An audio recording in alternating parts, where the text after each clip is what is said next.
El Admiral Graf Spee desarrollaban además una autonomía de combustible de aproximadamente 20.000 kilómetros que reponían en alta mar a través de barcos petroleros que actuaban como bases en continuo movimiento. Para preservarse de los buques de guerra aliados, los acorazados no debían adoptar un comportamiento agresivo, sino que debían actuar como buques fantasmas, hundir al enemigo antes de que éste diese parte de su posición y perderse en la inmensidad del océano hasta su próxima aparición. La Marina alemana había fabricado solo 3 barcos de este tipo: el Deutschland, el Admiral Scheer y el Admiral Graf Spee, pero ninguno de ellos debía entrar en contacto con embarcaciones enemigas hasta que no se hubiese declarado formalmente la guerra. 3 meses fuimos antes del inicio de la guerra al mar, navegando ida y vuelta para allá, para acá, ahí llegando en Blausta, Nosotros estábamos en alta mar, porque nosotros salimos el 21 de agosto del año 38, ¿no? Así que cuando empezó la guerra estaba en alta mar. Nosotros teníamos esta esperanza que se va a arreglar todavía, ¿no? Pero el 13 de septiembre Inglaterra y Francia nos declaran la guerra.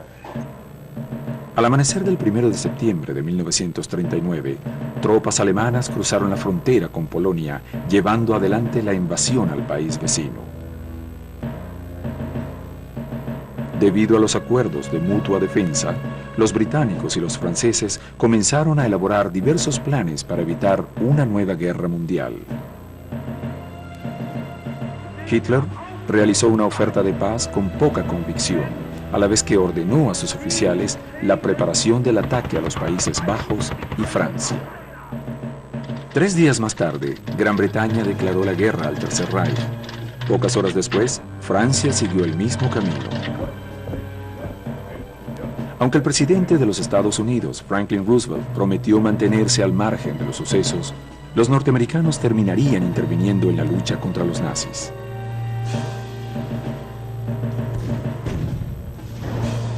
El reguero de sangre más grande de la historia moderna había comenzado.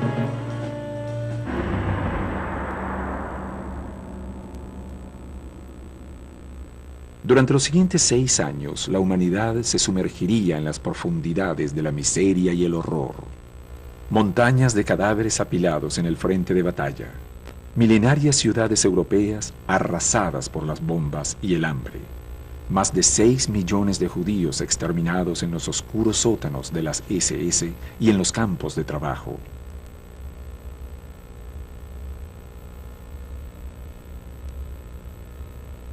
Minorías compuestas por opositores políticos, comunistas, gitanos, negros y homosexuales, perseguidos y asesinados. Cientos de miles de seres humanos muertos o mutilados por las bombas atómicas arrojadas en Hiroshima y Nagasaki. Después de la declaración de la guerra, el comandante recibe una orden directa de Hitler que le prohíbe atacar hasta que no le sea indicado especialmente. Tengo entendido que había pasado ya el Ecuador cuando recibe la orden de comienzo de las hostilidades. El 26 de septiembre de 1939, el capitán del Graf Spee, Hans Langsdorff, dio la orden de corregir el rumbo hacia el Atlántico Sur. Su destino final serían los mares del sur, bajo la imperceptible línea del Ecuador, de donde el acorazado alemán jamás regresaría. El 30 de septiembre de 1939, el Admiral Graf Spee dio su primer golpe a la flota aliada. En las inmediaciones de la costa de Pernambuco, al noroeste de Brasil, cerca del extremo más oriental de Sudamérica, hundió al carguero británico Clement.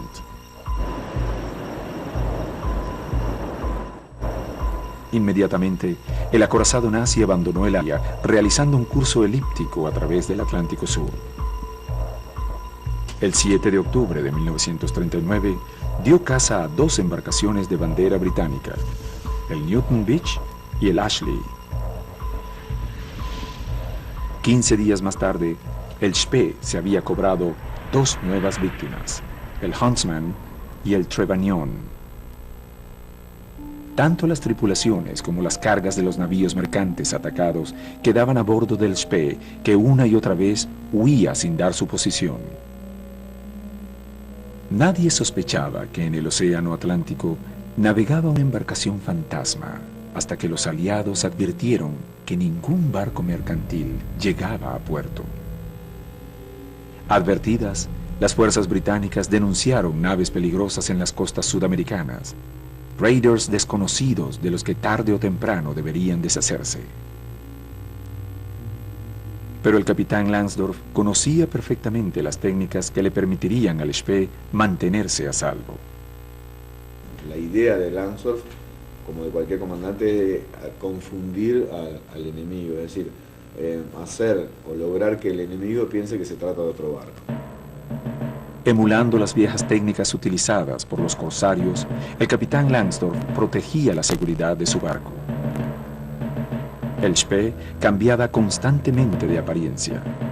Un día era el Deutschland, al día siguiente el Admiral Scheele. Solo a veces el buque alemán mostraba su verdadera identidad. Con solo desplegar una lona pintada, a ojos del enemigo la embarcación contaba con un cañón más poderoso, una nueva torre, un contorno diferente. Además, el capitán ordenaba a sus hombres pintar la embarcación con los colores de la flota enemiga o exponer carteles con el nombre de otras naves. Los barcos neutrales se encargaban del resto. Reportaban sus visiones, no sus sospechas, y los informes recibidos no hacían más que desorientar a las máximas autoridades militares inglesas. En ese momento que no había satélites, la única forma era estar vigilando constantemente las transmisiones radiales. O sea que el barco alemán trataba de tener constantemente silencio de radio. Lo que hacía era escuchar las transmisiones de Alemania y escuchar las transmisiones del enemigo. Y lo mismo hacía, digamos, los aliados.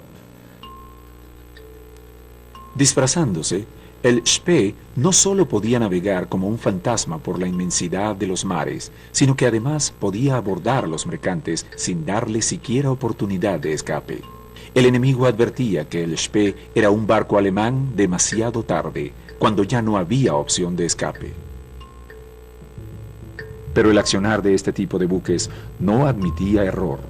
El comandante Langsdorff sabía que con que solo una vez la posición del Spee llegara a conocimiento del enemigo, la suerte de su nave y de sus hombres estaría echada.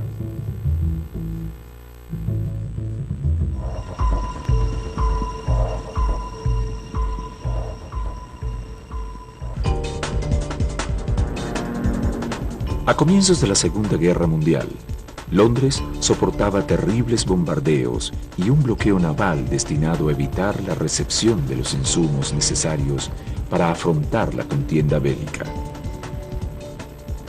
Como sabía que el enfrentamiento con la flota submarina del Tercer Reich sería arduo y demandaría mucho tiempo, Winston Churchill, primer ministro británico, ordenó concentrar todas las fuerzas de la Royal Navy en combatir la flota de superficie. Con este fin, se destinaron fuerzas especiales de combate a distintos puntos estratégicos del planeta. Las turbulentas aguas del Atlántico Sur estaban vigiladas por la denominada Fuerza de Caza G, cuya función principal era defender el tránsito marítimo comercial británico de la amenaza de los buques alemanes. La zona más protegida por la Fuerza G era la desembocadura del Río de la Plata, donde se producía el 40% de los alimentos que consumían los británicos. Su función era vigilar precisamente que no aparecieran, en este caso, buques que atacaran el comercio y por supuesto del Río de la Plata salía una gran cantidad de buques mercantes que todavía no estaban organizados en convoys, realmente eran buques aislados, pero que llevaban, por ejemplo, carne y alimentos al Reino Unido. La flota que solventaba esta actividad estaba compuesta por dos cruceros pesados, el Cumberland y el Exeter, secundados a su vez por dos cruceros livianos, el Ajax y el Achilles. Cabe destacar que pese a que desde la Primera Guerra ya eran utilizables portaaviones, por problemas políticos, Alemania no poseía ninguno. Y esto limitó muchísimo la actividad de la Fuerza de Superficie alemana, a tal punto que virtualmente en los 2 primeros años queda fuera de combate en su totalidad. Pero la tranquilidad deseada por el almirantazgo inglés en la zona se veía seriamente amenazada. La inseguridad sobre las posiciones de los raiders y el desconocimiento sobre la cantidad de embarcaciones que operaban realmente en el Atlántico Sur dificultaban la tarea. El plan del capitán Langsdorff y el accionar de su nave comenzaban a tener resultados. En el alto mando de la Marina inglesa surgían voces de protesta. Alguien debía detener a las embarcaciones que ponían en peligro la posición aliada en el extremo sur del continente americano.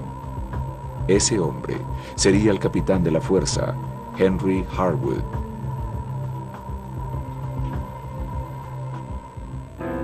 Henry Harwood nació el 19 de enero de 1888 en el Reino Unido. Cuando apenas tenía 12 años, Harwood ingresó a la Marina Británica como grumete. Pasados 34 años de servicio, ya era un avezado hombre de mar y en diciembre de 1934 fue ascendido a capitán de la fuerza. Enviado a custodiar el Atlántico Sur, el astuto marino inglés se convirtió en el primer capitán aliado en destruir embarcaciones nazis en la Segunda Guerra Mundial. Harwood era un táctico, inclusive sabiendo que se encontraba cerca o que podía en algún momento enfrentarse con un barco del estilo del Graf Spee, había desarrollado ciertas tácticas, nos había preparado un posible combate. El compromiso del capitán inglés no era sencillo. Debería encontrar a los barcos que actuaban como corsarios y una vez hallados, debería hundirlos. Por los informes de inteligencia recibidos, Harwood sabía que el alcance de los cañones de los acorazados de bolsillo era mayor que el de los navíos que tenía a su disposición. Si el enemigo se mantenía a distancia de tiro, sus fuerzas no podrían atacarlo. El armamento del Spee constaba de 3 tipos de cañones de calibres distintos. La artillería principal, es decir, 6 cañones de 28 centímetros. Tenían a su vez una artillería mediana de 4 cañones de 15 centímetros. Disparaban una granada muy veloz a una distancia aproximada a los 17 kilómetros. Y finalmente tenía un sistema de armas antiaéreas, pero permitía también atacar objetivos de superficie. Inclusive con esa artillería hundieron varios barcos. Ajeno al movimiento de las tropas de tierra alemanas que silenciosamente marchaban al frente de batalla y de las fuerzas aliadas que día a día concentraban poder, el Spee continuaba con su incesante vagabundeo por los mares del sur. Como hombre de experiencia, Langsdorff conocía bien el peligro que implicaba para su autoridad el deterioro del espíritu de camaradería entre sus hombres. Por eso, otorgaba periódicamente tiempo de descanso y ocio a la tripulación. En los barcos siempre es una conexión muy humana, no militar como en la tierra, porque los 1000 y más hombres viven juntos en un lugar muy reducido y de otra manera solo se puede vivir.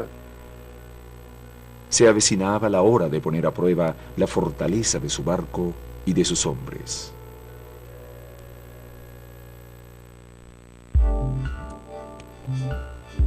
El 28 de octubre de 1939, el Spee se reunió con su barco de abastecimiento, el petrolero Altmark, que había partido de Wilhelmshaven el 9 de agosto de 1939.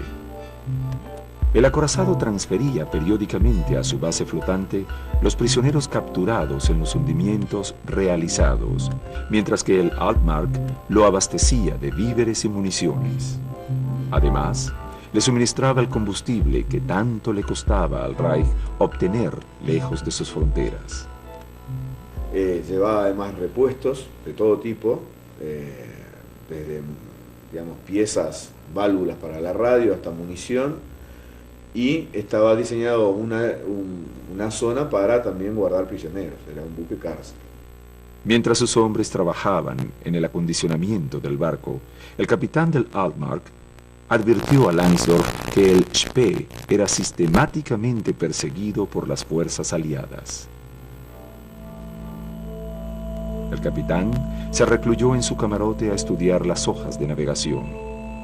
Tras horas de análisis y reflexión, Langsdorff concluyó que lo más acertado sería despistar a sus perseguidores.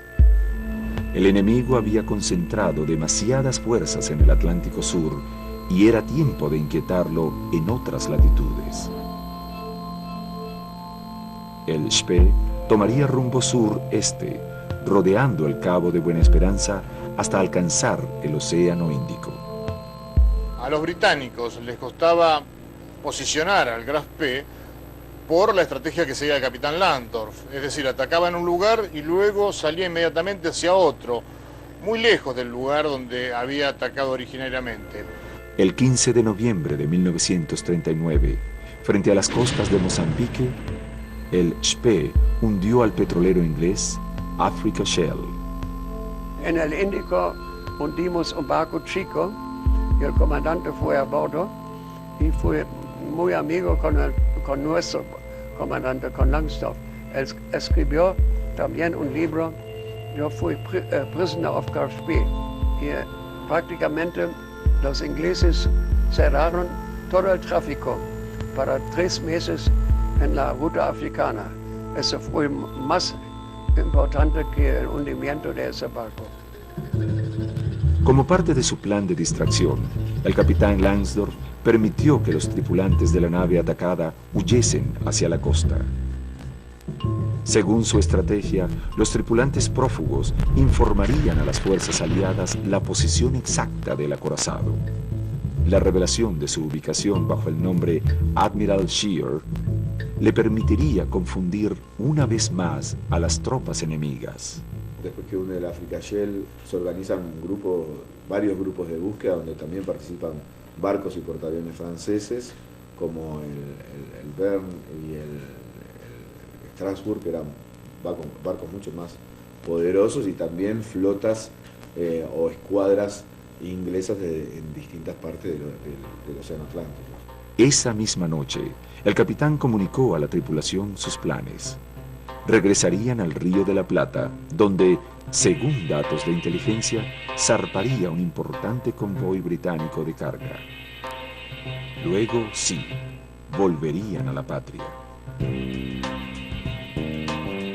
El 2 de diciembre de 1939, el Spee interceptó sobre la ruta Ciudad del Cabo-Santa Elena al Doric Star, carguero de más de 10.000 toneladas que se dirigía a Inglaterra, proveniente de Nueva Zelanda y Australia. El Graf Spee vino con una bandera francesa y ellos pensaron que nosotros somos franceses, un barco francés, y aceleramos hasta 400 metros más o menos, y entonces cambiamos la bandera en la bandera alemana y mandamos al mismo tiempo un bote donde un oficial sacó los papeles del barco y cerramos oficina para mensajes. Antes de que el barco fuera asaltado, su telegrafista alcanzó a radiar una señal con las coordenadas exactas de la embarcación.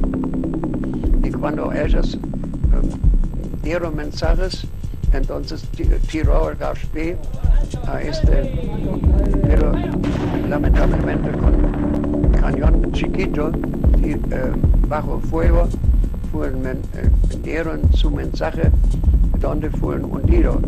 El pedido de auxilio fue retransmitido por diversas embarcaciones comerciales hasta llegar a oídos del capitán Harwood, cuyos navíos continuaban buscando a los acorazados alemanes que tantas pérdidas habían infringido a Inglaterra. Ellos estaban explorando en la entrada al Río de la Plata, es decir, patrullando en espera de que apareciera el barco, como estaban otros patrullando otra zona. Por las informaciones recibidas, podría tratarse del Deutschland o del Graf Spee.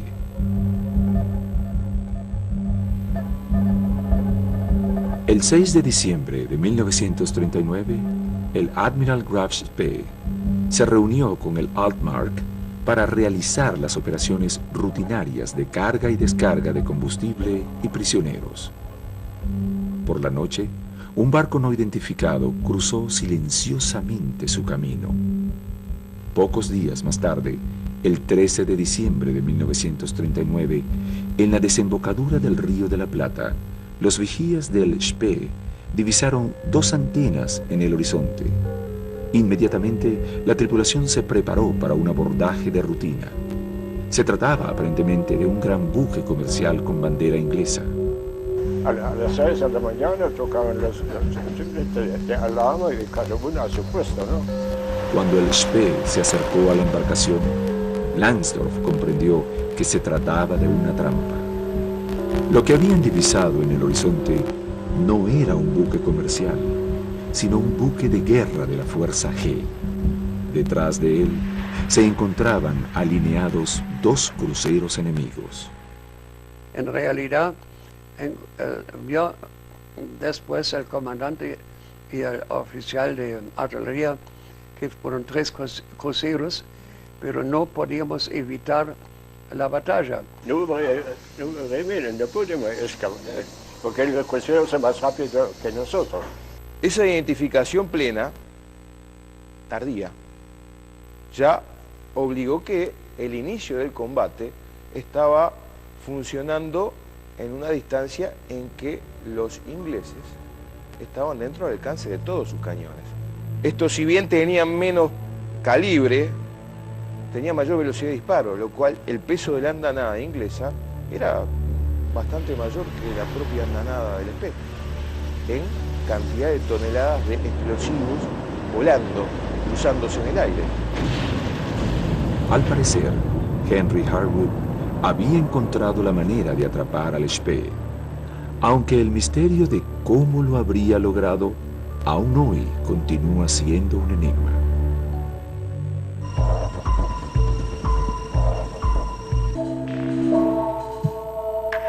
Hacia finales de diciembre de 1939, los enfrentamientos de fuerzas navales constituían uno de los puntos estratégicos claves de la contienda mundial.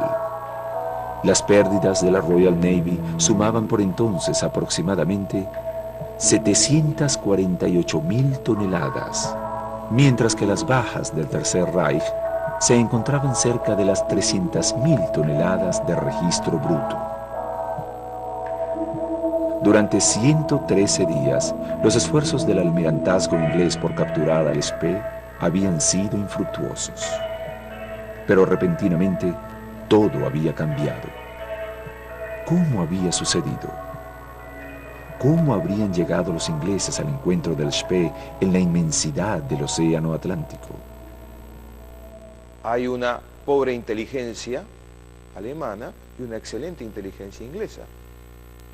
Estos acontecimientos son los que propician ese encuentro no fortuito de un buque que estaba eludiendo barcos de guerra británicos y unos barcos de guerra británicos que su misión era justamente cazar al corsario. No sabían exactamente en qué posición o cuándo aparecería el barco, inclusive según las declaraciones de algunos tripulantes al principio, cuando les informaron que se trataba del Spee, no lo creyeron. Recién después, cuando pudieron identificar plenamente la torre de combate y a su vez el Spee realiza los primeros disparos, se ve que se trata de un barco con artillería muy pesada. Pero de cualquier forma, no existe una casualidad en el hecho que los 3 buques fueran exactamente a la desembocadura del Río de la Plata. Y no existe tampoco una casualidad en el hecho que los 3 buques estuvieran entrenando entre Río de Janeiro y el Río de la Plata las reglas del encuentro táctico entre el Spee y esa flota. Aunque el golpe asestado al acorazado alemán siempre ha sido atribuido al genio y a la intuición militar de Henry Harwood, tripulantes del Spee, sobrevivientes de la batalla, aseguran que el hilo que habría seguido el capitán de la Fuerza G para capturar al acorazado alemán habría sido otro. Nosotros hundimos un barco en la costa africana, la Dorexstar, a la noche, en la Kairoa en la mañana. Entonces él sabe por tiempo que el Gaspé tenía una velocidad de 15 millas y él unió los dos puntos y amplió ese rumbo, y entonces fueron el 12 de diciembre antes del Río de la Plata. Por eso él concentró su escuadra sudamericana en ese punto y esperando a nosotros. Y nosotros vinimos efectivamente un día más tarde. De este modo, la flota inglesa se habría acercado concéntricamente al circuito más caudaloso del tráfico comercial de la región, hacia donde, según la información radiada, se dirigía la nave. Pero esta no es la única teoría que intenta explicar el misterio. Las nuevas investigaciones desestiman también la explicación clásica. Habiendo transcurrido una semana desde el misterioso encuentro nocturno, el Spee podría encontrarse en un lugar indeterminado, en un círculo de más de 1500 millas náuticas de radio. ¿Cómo encontrarlo allí? Existen varias teorías respecto de por qué Lanzov decía acercarse al Río de la Plata. Una de ellas es que el almirantazgo, decíamos, la inteligencia británica, plantó mensajes falsos en el último buque que captura el Spee, anunciando que un convoy de barcos va a salir de Montevideo, del Río de la Plata, y Lanzov decide dirigirse ahí para tratar de cazar ese convoy. Eso es algo dudoso desde el punto de vista que difícilmente dejaran información tan valiosa cuando se tiraban los documentos por la borda y se evitaba que el enemigo obtuviera esa información. En realidad es un misterio hasta el día de hoy cómo realmente Harwood encuentra en medio del océano al Gaspé. Sin embargo, la movilización general de la Fuerza G se produce luego de la captura de un vapor alemán denominado Usukuma, que había partido de Bahía Blanca y que es capturado por los ingleses el 6 de diciembre de 1939. Según estas nuevas hipótesis, elaboradas en base al descubrimiento de barcos hundidos en el Río de la Plata, los ingleses no solo sabían hacia dónde se dirigía el acorazado, sino que además conocían el punto exacto donde arribaría. Cualquier análisis de los acontecimientos y movimientos de la Fuerza G así lo demuestran. El elemento que los nuevos investigadores proponen para resolver el misterio es la captura de un barco del servicio de espionaje del Tercer Reich. Al parecer, en la madrugada del 6 de diciembre de 1939, a poco de dejar el puerto de Bahía Blanca, la Fuerza G habría capturado al rompedor de bloqueos nazi Usukuma. Poco se sabe lo que sucedió con la tripulación, pero sí que a partir de ese momento se producen una serie de movimientos estratégicos, como por ejemplo el desplazamiento del crucero pesado Cumberland desde el lugar donde se captura el Usukuma hacia las Islas Malvinas, mientras que el resto de la fuerza se dirige hacia un punto específico dentro del Atlántico donde se produce la batalla al encontrarse con el Gaspé. Aunque la tripulación alemana habría logrado hundir su propia embarcación antes de que el Usukuma se perdiera en el fondo del mar, los ingleses habrían obtenido documentación confidencial. Además, habrían logrado apoderarse de un beneficio más importante, la máquina Enigma. Durante el transcurso de la Segunda Guerra Mundial, la máquina Enigma se había convertido en un instrumento fundamental de comunicación. Su principal utilidad radicaba en la codificación y decodificación de los mensajes radiotelegráficos enviados entre las tropas.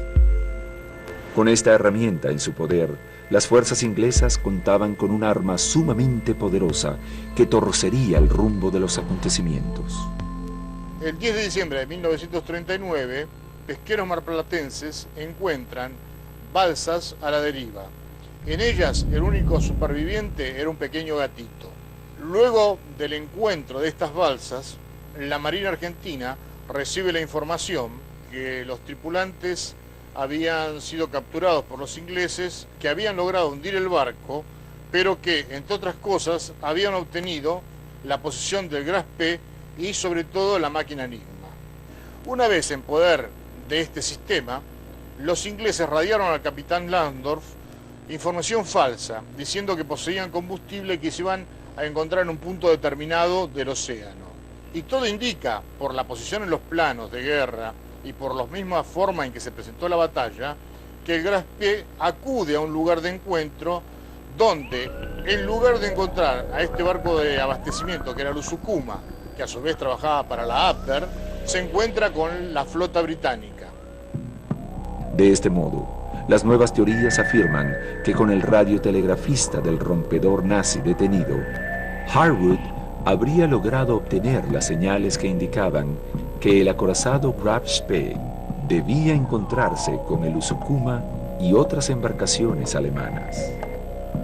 El sitio establecido estaba a pocas millas de Punta del Este, en la costa uruguaya, donde el Spee sería abastecido.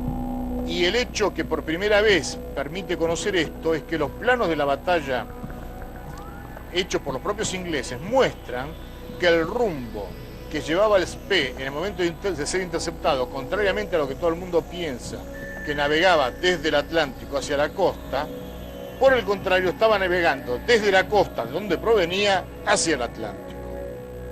Pero sea por la voz de alarma del misterioso barco nocturno, por la intuición del capitán Harwood o por la delación de los tripulantes del barco espía, lo cierto es que la flota de la Fuerza G alcanzó la posición exacta donde finalmente arribó el Spee.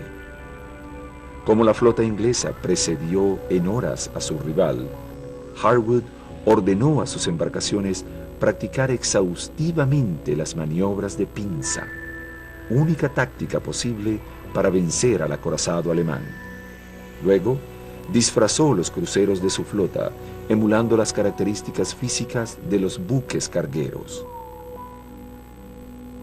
La venganza del capitán Henry Harwood había comenzado. La táctica inglesa es tratar de alcanzar al barco, dañarlo de manera decisiva, de tal manera de que disminuya su velocidad y lograr seguirlo hasta que aparezcan los hermanos mayores que lo terminen de rematar.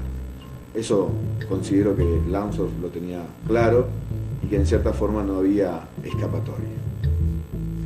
La noche del 12 de diciembre de 1939, los tripulantes del Graf Spee permanecieron al acecho de embarcaciones enemigas en el punto máximo de concentración del tráfico mercantil del Río de la Plata. Aunque llevaba rumbo oeste, la ausencia de tráfico obligó a la nave a virar y tomar rumbo opuesto.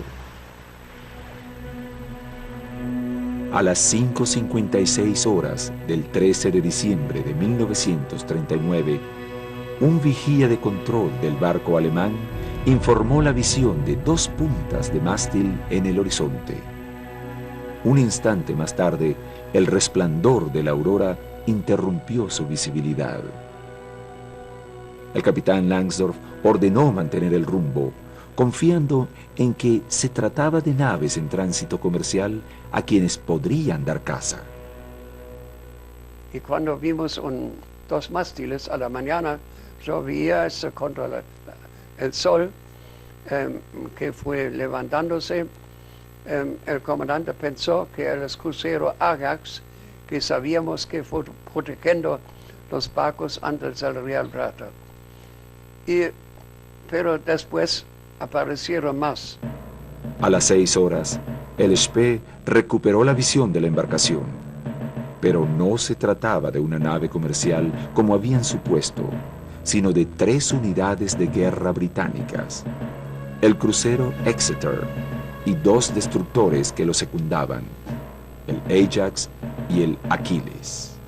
El comodoro Harwood, un marino inglés sumamente cortés y agradable, con gran modestia, nos explicó a los periodistas cuál había sido su estrategia, que era un poco como la de los perros de caza acosando a un jabalí, no acercándose demasiado para no ser víctima de los zarpazos de la bestia, pero lo suficiente como para hostigarlo, hacerlo efectuar virajes imprevistos y sobre todo poniéndose debajo del ángulo de tiro de los grandes cañones del Graf Spee a fin de poderlo herir con su artillería de menos poder y de menos alcance, pero claro, como estaban a una distancia más próxima, pudieron infligirle graves daños.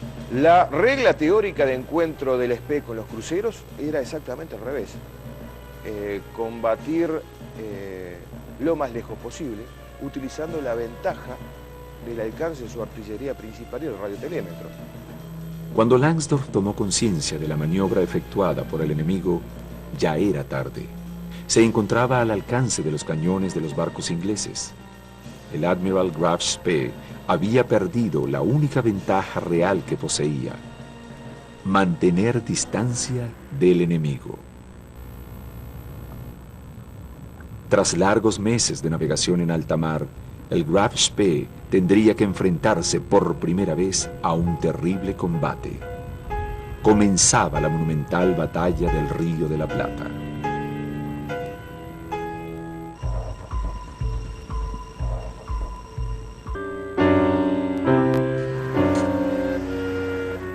La madrugada del 13 de diciembre de 1939, los cañones del Admiral Graf Spee abrieron fuego sobre el crucero inglés Exeter, iniciando el primer enfrentamiento naval de la Segunda Guerra Mundial en Sudamérica. A las 6:17 de la mañana, la artillería germana detonó ininterrumpidamente con bravura sobre el crucero inglés. Langsdorff sabía que sus granadas, las granadas del Exeter, traspasaban la coraza y que podían alcanzar partes vitales del barco. En cambio, sabía que los cruceros livianos, bueno, tenían que cuidarse de los torpedos, pero no en rivales tan peligrosos. La respuesta aliada no se hizo esperar. El Exeter devolvió las descargas con rapidez. Siempre tiene que esquivar por los torpedos. Más o menos 16. Una vez viene 4 juntos. Mientras tanto, el Ajax y el Achilles practicaban una maniobra de pinzas que lentamente cercaba al Spee entre 2 flancos. El almirantazgo había ordenado dentro de las tácticas de combate no dividir la fuerza. Supuestamente, digamos, una escuadra o una flota que se encontrara con un barco enemigo debía atacarlo de tal manera de inmovilizarlo lo más rápidamente posible. Harwood, sin embargo, conociendo la artillería con que contaba el Spee y la capacidad de sus barcos, se decide a utilizar otra táctica. Y es precisamente la que utilizó: obligar al Spee a dividir su artillería y a su vez moviendo rápidamente a los barcos de tal manera que los cálculos para llevar adelante los disparos tuvieran que ser cambiados constantemente. Se acercaron tanto que en determinado momento los alemanes tiraron hasta con su artillería antiaérea. Por lo tanto, en ese sentido, el encuentro táctico evidentemente corre con una ventaja total de parte del mando inglés, sin duda alguna. La ferocidad del contraataque británico sorprendió a Langsdorff. El Spee recibió impactos que dejaron un boquete por encima de la línea de flotación y diversos daños adicionales. Mi marido estaba en la antiaérea. Bueno, allí estaba él con, creo que eran 14, 15. Y de un saque se murieron, no sé si 9. No, fue desastroso. La presión de explosión de una granada tiró al suelo al capitán del Spee, que sufrió una conmoción cerebral perdiendo el conocimiento. Un comandante debe ir en la posición acorazada de proa, de tal manera que no corra peligro de ser herido. Sin embargo, él, para tener una visión más completa del combate, va en la parte más expuesta, que es directamente abajo de donde está el telémetro. muchos heridos. Y aquí en el hombro cayó mucha sangre y el capitán, el primer oficial, tomó el mando. Sin embargo, Langsdorff se recupera rápidamente y le dice a Diggins: todavía no ha llegado el momento. Es decir, Diggins no alcanza la posición, pero asigna a ese evento un cambio de conducta de Langsdorff. Langsdorff ya, como él dice, que no toma decisiones tan inteligentes, y es a partir de ese momento en donde decide entrar a puerto. Es un juicio que personalmente no comparto, ya que Langsdorff es un marino de carrera y difícilmente, por haber sido herido, puede tomar decisiones en base a los miedos que pueda tener o que le hayan provocado esas heridas. Poco después, Hans Langsdorff se recuperó y retomó el mando del acorazado. Para deshacerse de la encrucijada, el capitán ordenó tomar rumbo oeste. Su estrategia consistiría en atacar desde babor a la embarcación mayor, mientras desde estribor, utilizando los cañones de 15 centímetros, haría frente a los cruceros livianos.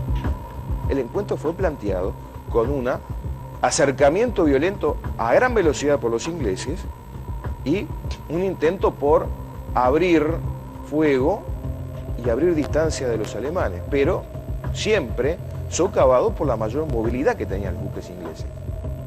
Entonces, el encuentro fue delimitado así. Los ingleses elegían dónde tirar. Los alemanes tiraban donde se encontraban. Tras el primer golpe de batalla, el Exeter quedó fuera de combate.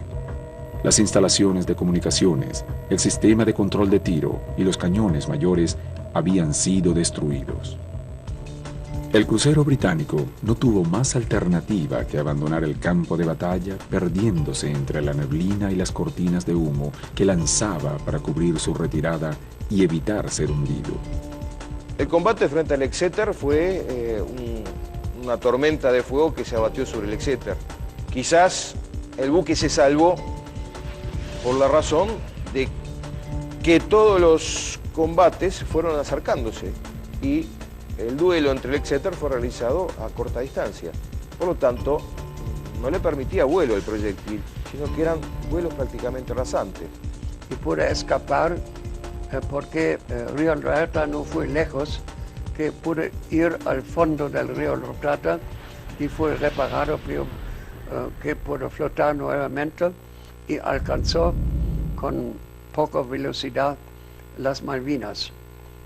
El resto del combate se realiza entre los cruceros ligeros ingleses. A las 7 de la mañana, el Graf Spee dejó atrás la zona de combate, seguido por el Ajax y el Aquiles, que cubrían la retirada del barco dañado.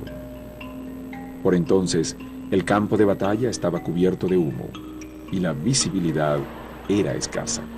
Los ingleses seguían a nosotros en gran distancia y después se acercaron y tiraron nuevamente a nosotros. Después recibieron algunos impactos de los cañones grandes de nosotros que fueron muy cerca de sus barcos, entonces se retiraron y no hicieron más. Hasta aquí, desde el punto de vista militar, la victoria era del Spee. Aparentemente su buque estaba en buen estado. Sus torres de disparo funcionaban a la perfección. Había dejado fuera de combate al buque enemigo de mayor poder militar y los dos navíos ingleses restantes se encontraban con parte de su armamento principal dañado. Nosotros no sentimos casi nada, ¿no? Solamente cuando terminó, vinimos arriba, entonces vimos los caídos, los heridos y todo, ¿no? Es raro que no sentimos nada. No, se está preparado para esto y está tan ocupado que no pensó en nada que hacer su trabajo. Miedo no se tiene. La opinión de la gran mayoría de historiadores e investigadores coincide en que en aquel momento Langsdorff debería haber ordenado el abandono de la zona a toda máquina. Por el contrario, el Spee continuó navegando a 250 grados rumbo a la costa suramericana. ¿Qué habría motivado esta decisión? Uno puede cuestionarse a qué puerto debió haber ido el barco. Sin dudas, debe haberse internado o haber pedido reparaciones en Mar del Plata o en Bahía Blanca. Estos puertos le hubieran permitido, sin ningún tipo de inconvenientes, haber reparado el barco y poder salir a alta mar y no encerrarse en un río que, como todos sabemos, carece de profundidad para esa nave. En el momento que se toma la decisión de entrar en un puerto, una de las teorías sostiene que el jefe de máquinas le indica al capitán Langsdorff que han sufrido un daño grave y que es necesario entrar a puerto inmediatamente. Entonces Langsdorff pide información al oficial encargado de eso sobre qué puerto tiene agregado naval. Y el puerto que tiene agregado naval es Montevideo. Y no podíamos alcanzar más que Buenos Aires o Montevideo. Pero en Buenos Aires fue difícil por la ruta del Río Plata y nuestro barco tenía más metros de profundidad que el Río de la Plata. Por eso el comandante decidió ir a Montevideo, aunque él sabía que los ingleses tenían mucha influencia en Uruguay. También hay quienes alegan que el comandante Langsdorff habría interceptado emisiones radiales del enemigo que anunciaban la llegada de buques de guerra a la zona de combate.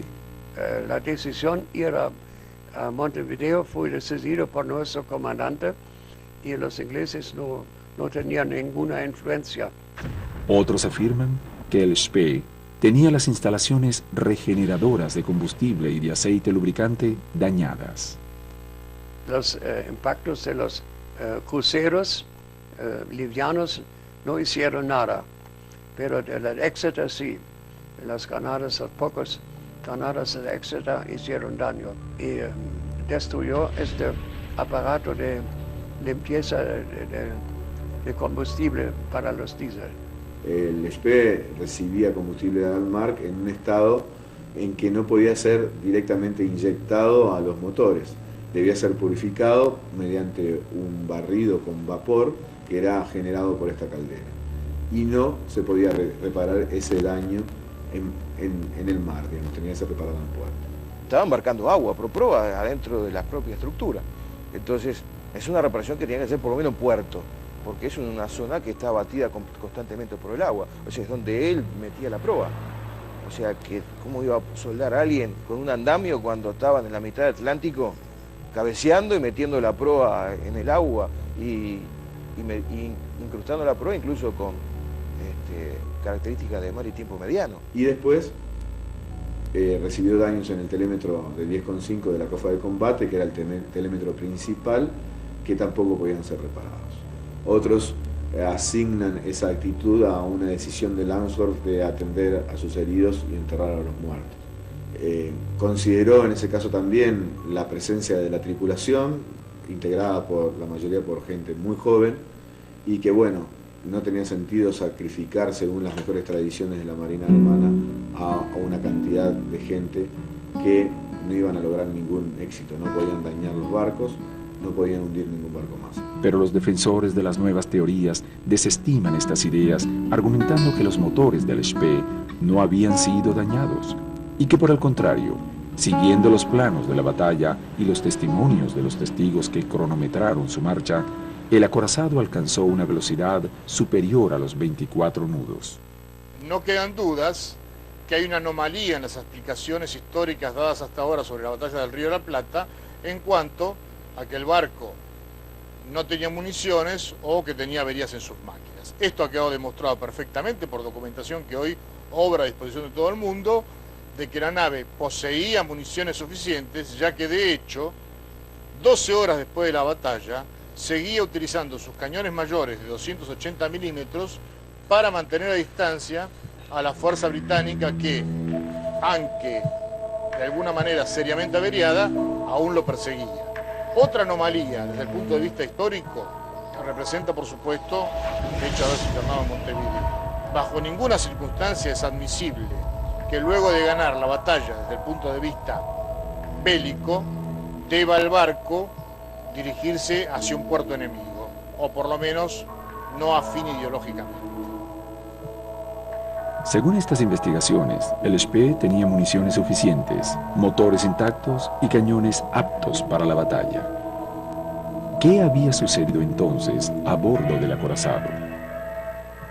¿Por qué, habiendo destruido a su principal contrincante y teniendo a los cruceros livianos seriamente tocados, el capitán Langsdorff había resuelto internarse en el puerto de Montevideo y condenar al Spee a un encierro del que jamás saldría?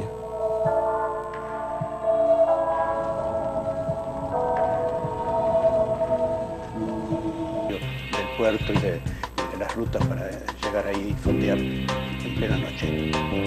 El saldo del enfrentamiento era devastador. 37 tripulantes del Spee habían resultado muertos y 57 se encontraban gravemente heridos. Las cifras oficiales aliadas indicaban 72 hombres de la Marina Británica fallecidos y 47 heridos de peligro. Estábamos de reunión de tipo Boy Scout, algo lo que hacíamos en aquel entonces, ¿no? Y llegó alguien y nos dijo eso, que había una batalla allá afuera con un barco alemán, que era el Graf Spee. Bueno, imagínense la revolución, estábamos nerviosísimos todos. Cuando fuimos a casa, claro, en aquel entonces no había televisión, no había nada. Bueno, esperamos el diario del día siguiente y bueno, ya estaba en puerto. Entonces fuimos allá a ver el barco. De la batalla en sí, nos despertamos los uruguayos sabiendo que aquí en el puerto había un acorazado de bolsillo. Alemania era como un fantasma que estaba ahí, ¿no? Y todos los periodistas alquilamos lanchas para darle vueltas alrededor, tomar fotografías y tratar, desde luego, de entrevistar a alguien. Pero el capitán Langsdorff nunca se prestó a una entrevista de prensa, así que nunca pudimos hablar con él. Según las leyes internacionales, un buque podía permanecer en puerto neutral el tiempo necesario para reparar su embarcación, pero no podía rearmarse para la guerra. Uruguay era un país neutral, aunque Gran Bretaña tenía una gravitación económica muy importante en el manejo de la nación. Era la única potencia compradora de sus productos y administraba con sus capitales los medios de transporte, las fábricas y los astilleros de todo el país.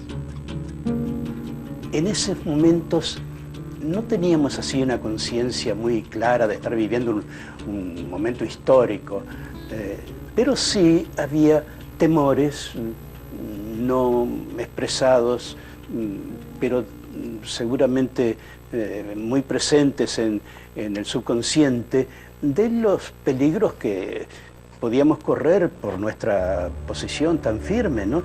Uno de ellos era el hecho de tener ese barco armado con esa artillería que podía fácilmente destruir la ciudad de Montevideo con 3 o 4 andanadas, ¿no? No sé si esa alternativa se planteó alguna vez, no podría afirmarlo, pero el hecho es que teníamos ahí un corsario que había hundido a cantidad de barcos en el Atlántico y que estaba ahí con sus cañones intactos amenazando a Montevideo. Había admiración por la tecnología alemana, pero esa admiración como una espada que tiene 2 filos. Un filo es la admiración y el otro lado es el temor. A las 3:30 de la madrugada del 13 de diciembre de 1939, cuando aún presentaba heridas frescas en su rostro, Langsdorff bajó a tierra para entrevistarse con el embajador alemán en Montevideo, Otto Landmann, y con el ministro de Asuntos Exteriores de la República Oriental del Uruguay, Alberto Guani. El capitán pidió 30 días para restablecer la navegabilidad del barco. El plazo permitiría el arribo de submarinos nazis a la desembocadura del Río de la Plata. Solo así, el Spee tendría posibilidades de romper el bloqueo de las embarcaciones británicas que a 3 millas de la costa, en el límite establecido por las leyes internacionales, se reagrupaban y cubrían cualquier intento de fuga.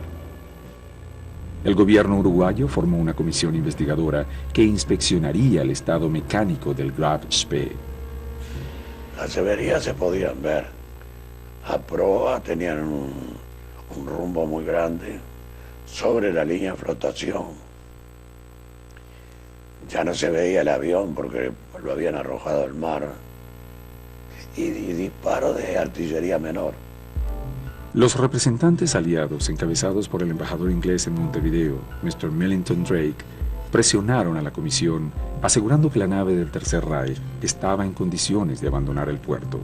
Según sus informes, tras la batalla, el Spee había recorrido 300 millas a 25 nudos. Desde Berlín, el almirante Erich Raeder, jefe de operaciones navales del Tercer Reich, transmitió a su embajador en Montevideo, Otto Langmann, los deseos de Adolf Hitler de que el Spee permaneciera en Montevideo el tiempo suficiente hasta ser reparado.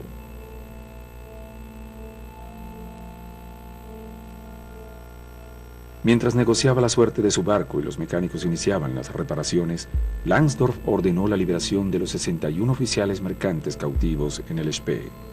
Envió a 50 de sus tripulantes heridos al hospital de la ciudad y organizó un funeral en tierra para los soldados alemanes muertos en batalla. Y al día siguiente fue el entierro. Entonces ahí sí fuimos todos al cementerio. Era un día de calor impresionante. Y bueno, uno no comprendía todavía. Yo al menos no comprendía esta situación porque las guerras para mí eran algo espantoso. Y tenerlo tan cerca era una cosa que me tenía un poco nerviosa, ¿no? A esa edad que me importaba a mí lo que sucedía ahí, para nada me interesó.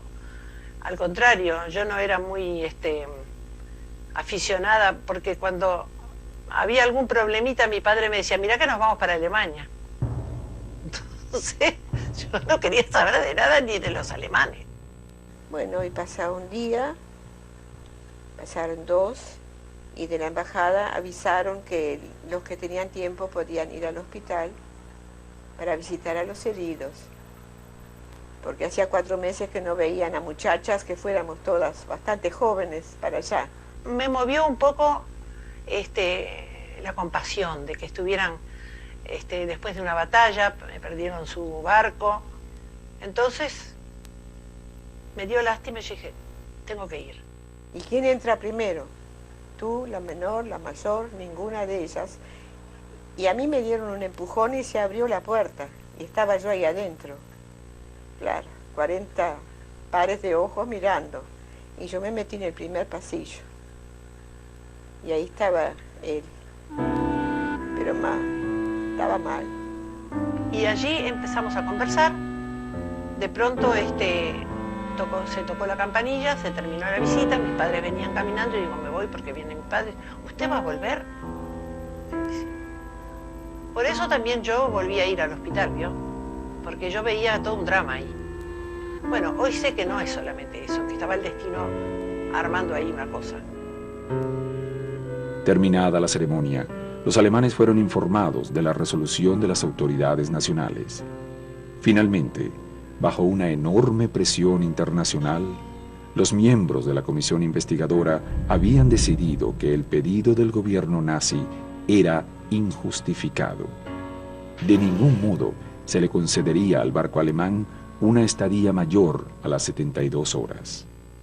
Se aplicó estrictamente el derecho internacional y se le dio la orden al barco que saliera del puerto a los 3 días. Fíjate lo que significa para un pequeño país como el Uruguay ordenarle a una nave de guerra poderosa de uno de los beligerantes en la Segunda Guerra Mundial que saliera de su casa. 72 horas teníamos que salir, el domingo el 17. Comunicada la irrevocable sentencia, Langsdorff apeló a las autoridades alemanas como último medio de hallar alguna solución. El Comando Superior de la Marina Alemana dio instrucciones precisas. La disputa diplomática estaba perdida, pero bajo ningún concepto debía ni el buque ni su tripulación pasar a manos enemigas. El comandante Langsdorff debería tomar la decisión más importante de su vida. No solo estaba en juego su tripulación y su nave, sino también el honor de la marina nazi y del pueblo alemán. Las alternativas para evitar la entrega del acorazado no eran demasiadas. El Spee podría dirigirse a Buenos Aires, donde existían vínculos más fuertes con el régimen nazi. pero la poca profundidad del Río de la Plata en aquella latitud imposibilitaría su arribo. También podría salir al Océano Atlántico y enfrentarse a la flota enemiga, pero desde el primer día el contraespionaje británico había hecho circular el rumor de que había arribado el buque de batalla Barham, un barco de mayor envergadura que el Spee, que actuaba como refuerzo de la Fuerza G. Precipitadamente se avecinaban las difíciles horas de la resolución. La repercusión de la batalla y las alternativas diplomáticas del combate asaltaron rápidamente los medios de prensa locales e internacionales. Desde diversos lugares del planeta llegaron ansiosos corresponsales ávidos de noticias que buscaban transmitir a sus países la dramática continuación de la batalla naval que se desarrollaría a pocos kilómetros de la costa. El plazo impuesto por las autoridades uruguayas se vencía y la expectativa por el desenlace crecía minuto a minuto. Bajo la lluvia, la multitud aguardaba la resolución que solamente el capitán de la embarcación, Hans Langsdorff, podía tomar.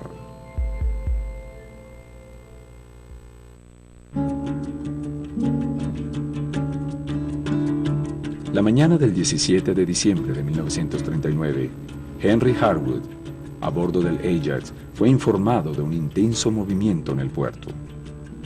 Al parecer, gran parte de la tripulación abandonaba el Graf Spee. El capitán británico supuso que su adversario saldría con algunos voluntarios a romper el cerco y rápidamente ordenó una alerta máxima. Pasadas las 5 de la tarde, el Admiral Graf Spee hizo una inmensa bandera nazi, levó anclas y comenzó a navegar lentamente, abandonando el puerto de Montevideo. Detrás suyo viajaba el mercante alemán Tacoma, que transportaba gran parte de la tripulación del Spee. Hans Langsdorff había tomado la decisión. Una hora después, el acorazado arribó al límite de las aguas internacionales y redujo su velocidad. Y digo yo que toda la población de Montevideo estaba concentrada en la Rambla y en las terrazas de los edificios. Yo personalmente estaba en la terraza del edificio donde estaba el diario El País, en la Plaza Libertad, y de ahí con largavistas pudimos presenciar todas las operaciones, ¿no? A las 6:15 de la tarde, cuando la multitud agolpada en las costas aguardaba con emoción el desenlace de la batalla y sus enemigos se preparaban para el combate final, el Graf Spee se estacionó a la vista de todos y explotó.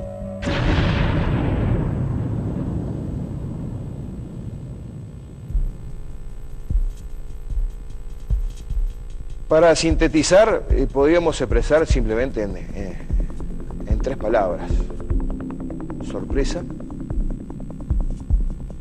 temor y alivio. La guerra había rozado a nuestro país,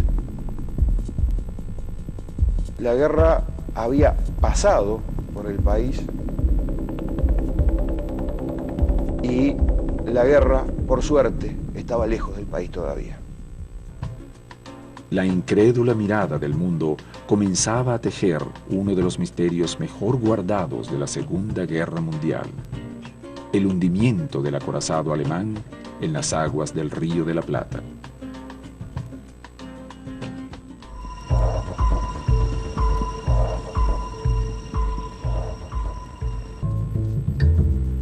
Al atardecer del 17 de diciembre de 1939, desde la orilla del Río de la Plata, más de 500.000 personas asistieron a la explosión del poderoso acorazado alemán. Es difícil difícil. Y es nuestra casa. Yo, para mí, lógicamente, fue mi casa para 3 años. Para otro, pero fui responsable, funcionaba la explosión. Por eso fui, en un lado fui triste, en otro lado fui contento que funcionaba. Lógicamente pensamos que ganamos esta batalla. La euforia se apoderó inmediatamente de los hombres de la Marina Británica. Por sus méritos en la batalla, su capitán, Henry Harwood, fue inmediatamente promovido a contraalmirante. Desde la cubierta del Tacoma, la tripulación alemana observaba incrédula la desdichada suerte del barco que durante meses había sido su hogar. Y después quedó todo esa ruina, aquel magnífico ejemplo de la más avanzada tecnología moderna, reducido a una ruina ahí que se hundía lentamente en el barro. Algo tremendamente dramático. Pero, ¿cómo se explicaba que el Admiral Graves B hubiese explotado solo, sin enfrentarse con el enemigo en medio del Río de la Plata? Acorralado, sin escapatoria posible, Hans Langsdorff había decidido hundir su barco. De este modo, siguiendo las exigencias de Berlín, el capitán preservaba su nave y su tripulación de los brazos enemigos. Solamente sabemos que el buque no pudo caer en la mano del enemigo, ¿no? Así que lo último era para un día, ¿no? Así fue. Y entonces el comandante sabía, cuando él salió, los ingleses pueden concentrar sus barcos y aniquilarnos, y nosotros no podíamos prácticamente defendernos. Y entonces él decidió de su mismo volar el barco para salvar la vida de la tripulación, también el mío. Una vez tomada la decisión, los tripulantes alemanes habían colocado torpedos sobre cada depósito de munición, y el Spee había explotado.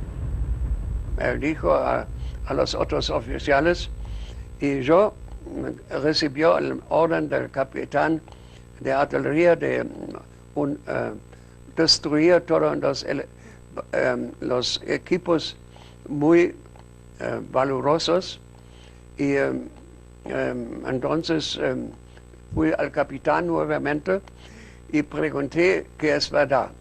Y él me dijo, sí, es verdad. Entonces, con mis hombres destruí con granadas a mano y todos los instrumentos antes de la voladura, y hizo la voladura también con las cabezas de torpedos que teníamos. Esa misma noche, mientras el Admiral Graves B blandía humo como un volcán, el capitán Langsdorff puso en marcha la tentativa de llevar a la tripulación alemana río arriba para ser asilada en Buenos Aires. El capitán quería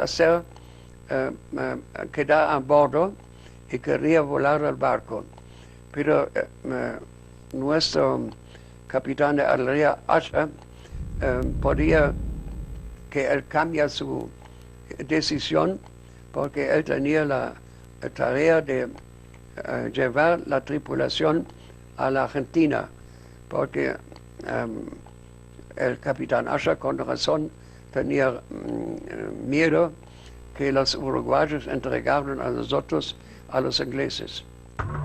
Pasado el límite de aguas internacionales, los tripulantes del Spee fueron transferidos a un pequeño remolcador argentino en el que navegaron durante toda la noche. Para no delatar su posición a los buques ingleses, viajaban con las luces apagadas. Y llegamos el 18 de diciembre a las 11 más o menos a Buenos Aires. El lento amanecer en el Río de la Plata descubrió Buenos Aires a los exhaustos navegantes. En el puerto, la numerosa comunidad alemana en Argentina aguardaba a sus compatriotas con pequeñas ofrendas de bienvenida.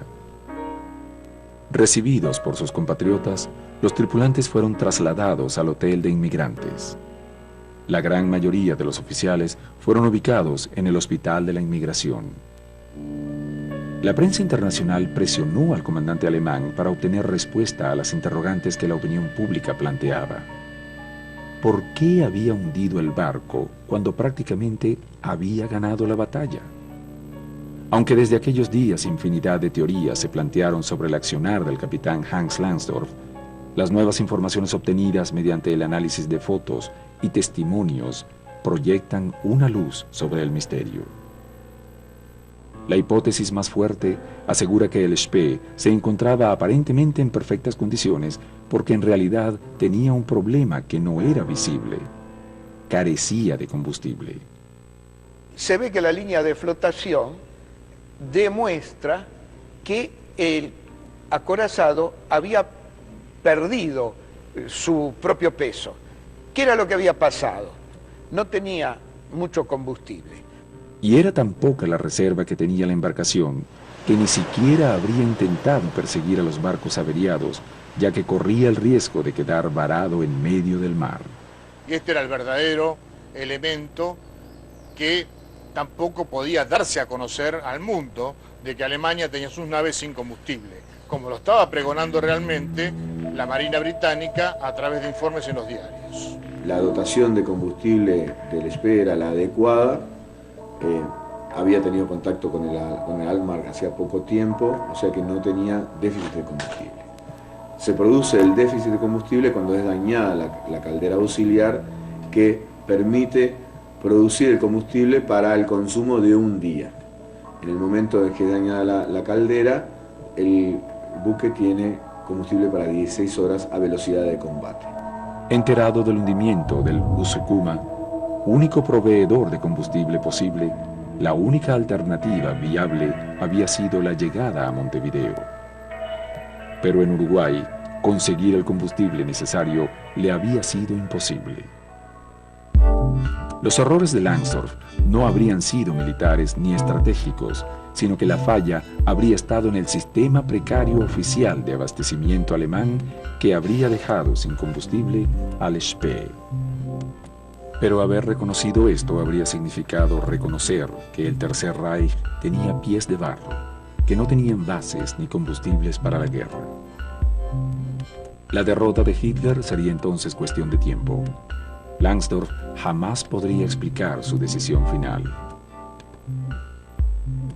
Así como no logra comprenderse, de acuerdo a los dictados de la historia oficial, las razones por las cuales el capitán Langsdorff interna su barco en Montevideo, o mejor dicho, llega al puerto de Montevideo, tampoco se comprende la invasión a la Unión Soviética, si no es desde el punto de vista de que sus ejércitos, o el grueso de sus ejércitos, no se dirigían hacia Moscú, sino que se dirigían hacia el Cáucaso a tomar el petróleo de Bakú.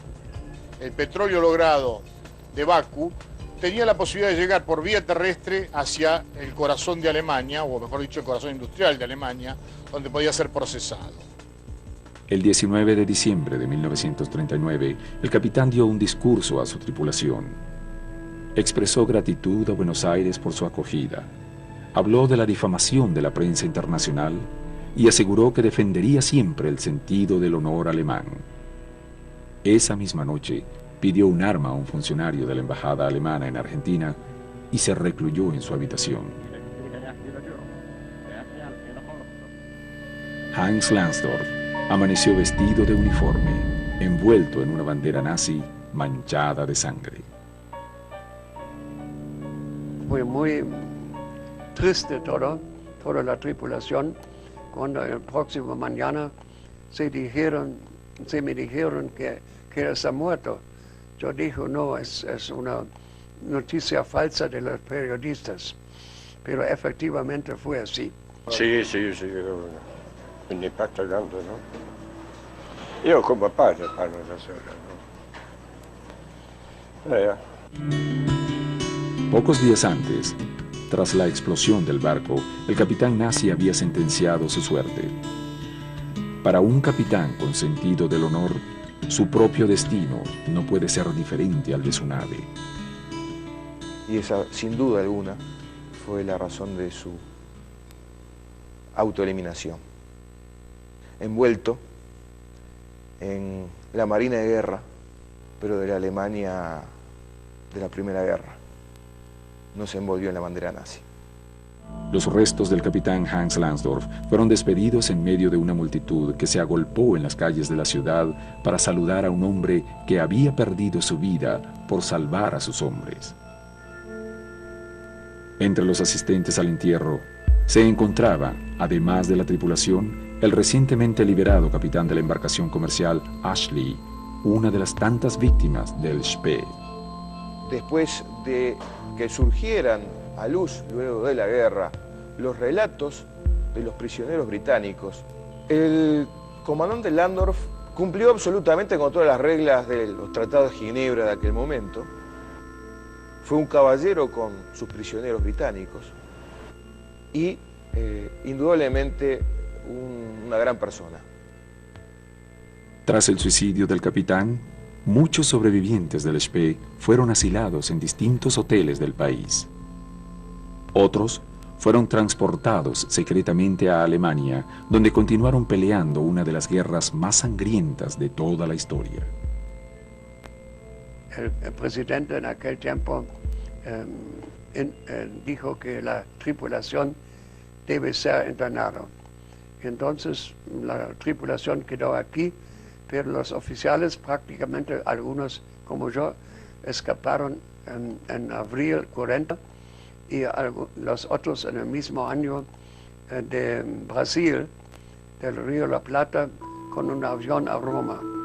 La batalla naval es un evento extremadamente sangriento, quizás mucho más violento que el combate de infantería, ya que los hombres se encuentran encerrados en habitáculos blindados, sin saber lo que pasa alrededor, sin saber en qué momento va a entrar la granada que los mate y con las posibilidades de ser auxiliados inmediatamente de manera muy remota. Por lo tanto, una batalla naval no es un hecho épico, es un evento sumamente lamentable. Con el hundimiento del Graf Spee comenzó el ocaso del sueño imperialista alemán. El 27 de mayo de 1941, un año y medio después del hundimiento del Spee, las fuerzas aliadas interceptaron y acabaron con el acorazado Bismarck, que según informaciones aliadas también había perdido sus reservas de combustible. Inmediatamente, el Führer dictó la orden de desactivar la flota de superficie que tantos inconvenientes le había dado y solventar el uso de la flota submarina.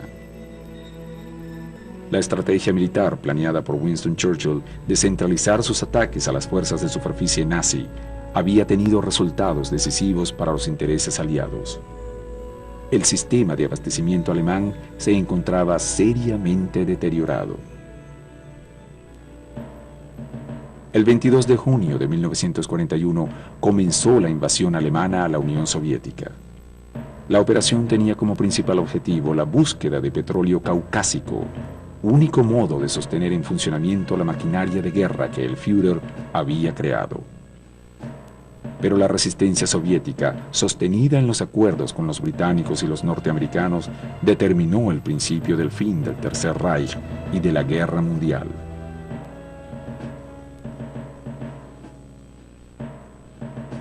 Al finalizar la contienda, los hombres de la Armada de Superficie alemana fueron abandonados a su propia suerte, expuestos a las duras condiciones de subsistencia de la posguerra, por lo que varias decenas de tripulantes del Graf Spee decidieron regresar a la República Argentina y rehacer su vida en una tierra lejana. Unos buscaban recuperar las familias que habían formado en su breve estadía en el país. Otros ansiaban simplemente construir una vida digna, alejados de la muerte y el horror de Europa. En la memoria de los habitantes de la región aún perduran los recuerdos transmitidos de generación en generación sobre la contienda naval más importante librada en estas costas, la monumental batalla del Río de la Plata.